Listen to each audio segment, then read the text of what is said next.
Hi there, summer is here, Assembly District 78. I'm your representative, Chris Ward, and I wanted to bring you up to date on the latest news for July.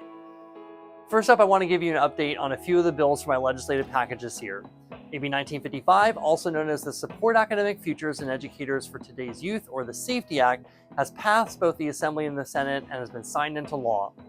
Transgender, non-binary, and other LGBTQ youth have been increasingly more at risk due to a recent growing trend of California school boards enacting forced outing policies.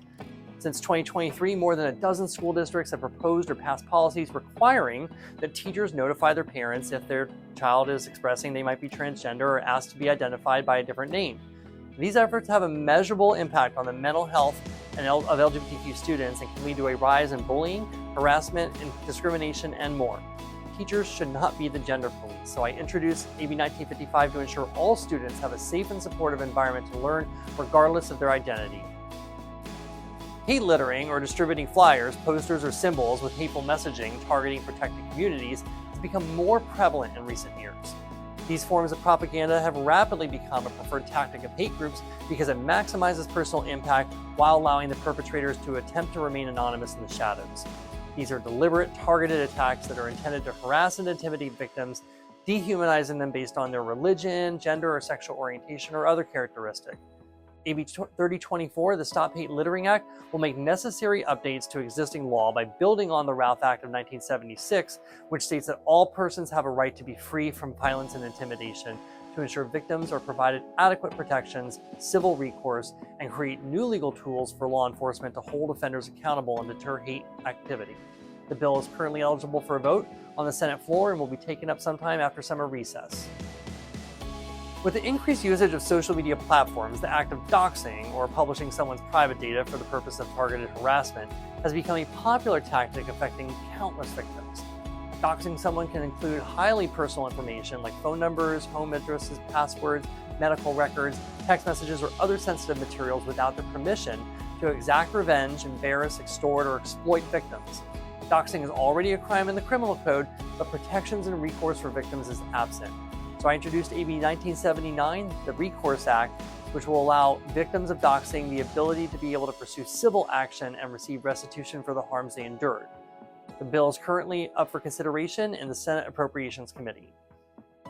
For about 3 years now, lawmakers and staff, as well as the governor and his staff, have been working out of the swing space located about 2 blocks south of the state capitol on 10th and O Streets while the Capitol Annex is being reconstructed. Built back in 1952, the Capitol Annex created offices for the governor, lieutenant governor, legislators, and other state officials. But in recent years, the annex has been deemed unsafe, and due to its lack of ADA accessibility, hazardous materials in its walls like asbestos, lead, and mold, and not being built to modern safety or building codes. The Capitol Annex project was approved in 2021 and is slated to be completed by the fall of 2025, when all lawmaker offices will move back into the newly constructed annex, which will include a completely glass exterior facade, gift shop, and underground parking structure. For more details, you can visit the link below. Several bills are still making their way through the legislature, and I thought it would be a good and important time to have you weigh in on some of the more talked about pieces of legislation this year. You can click here to be taken to my website, where you can find more information on several bills, including an analysis and bill text, as well as multiple choice options on how you would vote. As you can see, the legislature covers a wide range of important topics with arguments for and against bill ideas. But your feedback is important, and I look forward to reading through your responses. As always, if you have any questions about any legislation, you can feel free to reach out to me through my district office. As always, I want to thank you for your support. I'm grateful to be your representative and work on these issues and so much more. One of the best ways to stay informed is to follow my social media accounts on Facebook, X, Threads, and Instagram, where you can know in real time what developments are happening and what I'm working on every day. And if you need any assistance, please know that my district office staff is available and ready to serve or answer any questions you may have.